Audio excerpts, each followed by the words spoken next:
have always hated MOBAs. Whether it's been the lasagna layers of meta, absurd roster sizes, the boring base gameplay, or the communities that feel more like prisoners to addiction rather than players because you have never seen a League player smile. No matter what game I try to take a bite of, I've just never been able to stomach a MOBA. Until Gaben cooked up the yummiest dish I have ever eaten. I think I was hungry when I was writing this script. Valve's new game Deadlock, while only officially releasing this week, is probably gaming's worst kept secret because, spoiler, it's already reached a player count of 40K. Last week. And one of them was me! In full disclosure, I'm not paid to talk about this game. I don't know anybody at Valve. I don't even own a Steam Deck, let alone myself. I was just in the right VC at the right time to get an invite 3 months ago. Thank you, Spattins. Please spare me a cup of views. If one of you could subscribe, please. It would help my fractured ego. What were we talking about again? Oh, right. Deadlock changed my mind about MOBAs. But first, what is Deadlock? With the initial leak, I think a lot of us had the same groan reaction of, oh great, another hero shooter, only to learn it's a MOBA and well, yeah, this game has a little bit of an uphill battle, but here's the twist. Beneath that stinky, rancid MOBA label, the base gameplay is one of the best third-person shooters I have ever played. You combine Garden Warfare and Sunset Overdrive's gameplay, yeah, that's how it feels to play Deadlock. The shooting is crisp, the movement is fantastic with dashes, slides, jumps, rail lines, boost pads, and abilities, all of which can be paired together to not only create some incredible movement, but actual wombo combos. With extremely creative characters like Ginger Frozone, Token Fire Character, Goober, a scary amount of Rule 34 already made, Attack on Titan for assholes, the most Valve character I have ever seen, and well, look, you can look up the rest of the cast, this isn't that type of video. This game just lets you do some crazy shit. One of my favorite characters, Bebop, has a whole kit based on creativity. He has some basic stuff, an uppercut, a bomb, a get over here, and a god ray of death, but it's in being able to use these abilities together that Deadlock's base gameplay really shines. I can pull in an enemy, then have the option to put a bomb on him, melee him, knock him away, or some combination of the three. And oh right, I have 5 other teammates that also have abilities, and suddenly you're getting some Marvel Rivals-esque combinations. Seven is a character who has a pretty cool ult of I'm gonna zap everything in my line of sight and no one's gonna stun me out of this for some fucking reason, which, while powerful, has a pretty rough trade-off of no mobility while you're using it, until Valve Guy locks you in place underneath him, or Ivy, you know, just flies away with him. Get him. Get him.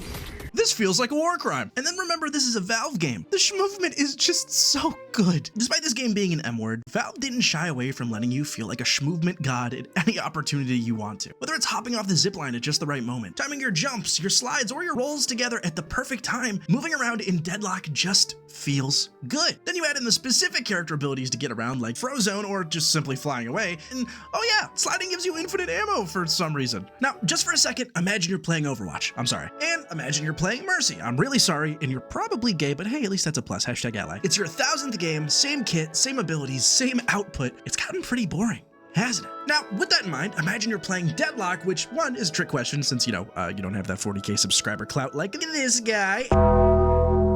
And it's a double trick question because it's impossible to imagine what a game like Deadlock is because it's a different experience every time. With Deadlock's character builds, you know, the thing Overwatch 2 was supposed to have, you can customize each character to an obsessive degree. Characters like Ivy or Dynamo, who traditionally would just be shoved into a support role, can actually turn into damage monsters or become support Jesus, depending on what builds you go for. In Deadlock, every character's playstyle is incredibly flexible based on the items they carry, which is why there's no tank, support, DPS roles for any of these characters. They are what you make them, and when you combine that creative gameplay with the possibility of these builds, you have third-person crack cocaine. So let me just put it in monkey terms to get you to understand. On start, 1 power. Enemy, smash. New power. Smash more. Shiny orb. Orb means power. Orb means money. Other ape stole orb. Orb, steal orb back. Other ape run. Kill big thing. Orb, spend money. Ah, too much brain. Friend help. No think. Just play. More enemy. More money. Get strong. Smash big thing. Smash bigger thing. Smash biggest thing. Good game. Monkey happy. Play again. Hey, buddy, and again.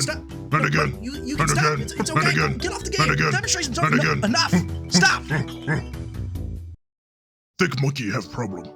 Yeah, it's okay, dude. The game is just really addicting. At a base level, then comes things like map knowledge, like knowing when to switch lanes to help a homie, running this soul earn thing across the map to get extra cash. It feels like everywhere you look in this game, there's an unbelievable amount of depth to dive into, while still being as approachable as a casual game like Overwatch or a good game like Marvel Rivals. You almost have to wonder where they got all these great mechanics. Oh no. No, it can't be. I play MOBAs. I as in gold. Hey, calm down, little guy. It's all right. Yeah, you played a MOBA, and yeah, You had fun doing it. And yeah, you should probably start cleaning your room and showering and drinking a little bit of water, but it's okay. I did too. Really? You see, Deadlock has done something incredible in that it's taken some of the best and most addictive features from MOBAs like item shops, laning, minions, camp, jungle, and a bunch of other words I don't like hearing myself say out loud at all, and somehow made them approachable to people who had never come close to this genre. Seriously, the number of non-MOBA players this game has captivated is astounding. Deadlock hasn't just taken over my friends list, but in the first cash prize community tournament, which, what a great year for esports by the way, almost none of the participants were ex-MOBA players. And with the game itself about to hit 100K players this weekend, it's clear the brain rot is spreading. How is this happening? Deadlock's players are one of the most refreshingly wholesome, fun gaming communities I've experienced in a while, and holy shit. Believe me when I say finding a MOBA community that isn't insufferable feels like I've just discovered El Dorado. Whether it's been the memes, guides, that time you could send images in chat for some reason, or, you know, this hilarious chat format in general, Deadlock's community feels explosive and exciting to be a part of in a way we haven't seen since the early 2010s, and I think a huge part of that is because of this invite system. Oh, hey. I got another invite to the playtest. Sweet. You see, Deadlock's playtest is built off of a invite whoever you want off your friends list, just play the game type of system that almost forces you to be excited about the game. Even if you're not a mobile player, having a private copy of Valve's new game in your Steam library is probably enough to get you excited to at least try it. And if you end up liking it, without even realizing it, you suddenly end up becoming a salesman for Valve. Good morning.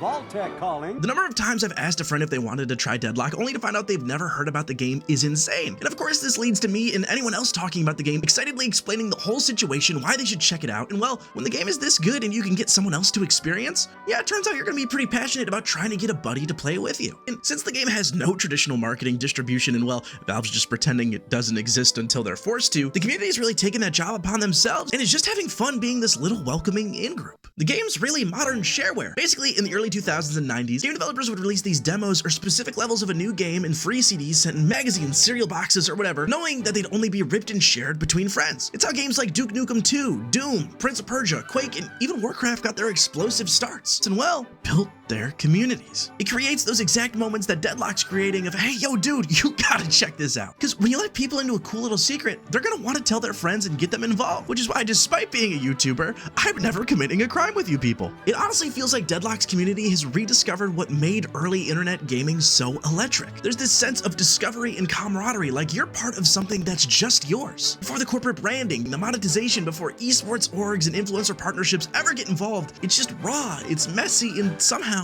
ends up feeling incredibly personal. And yeah, don't get me wrong, it won't stay like this forever. At some point, Valve's gonna have to acknowledge this game, release it, and open the floodgates. We'll have the usual Reddit gamer stuff, the toxicity, the elitism, the metas, the grind, tier lists, / players will just keep playing the game, making my life a living hell. But for now, Deadlock is just a bunch of people vibing, hyping up their friends, and collectively experiencing something new without any of the MOBA baggage. And even if it's fleeting like so many games before, that's something worth celebrating.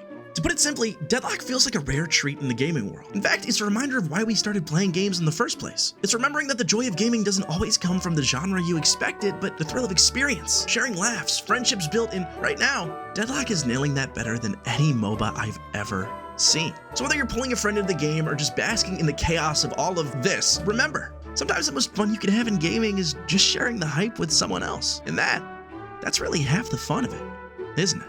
Now who's ready for Space Marines? No, but seriously, if Space Marines 2 ends up being garbage or buggy mess, please check on me daily. I have not been this excited for a game in a very, very, very, very, very long time. I don't even know anything about Warhammer 40k. I just see big buff men in suits killing aliens, and I kind of want to be them. So if it ends up being bad, please, again, check on me daily. We'll be sliding down the source. Bye!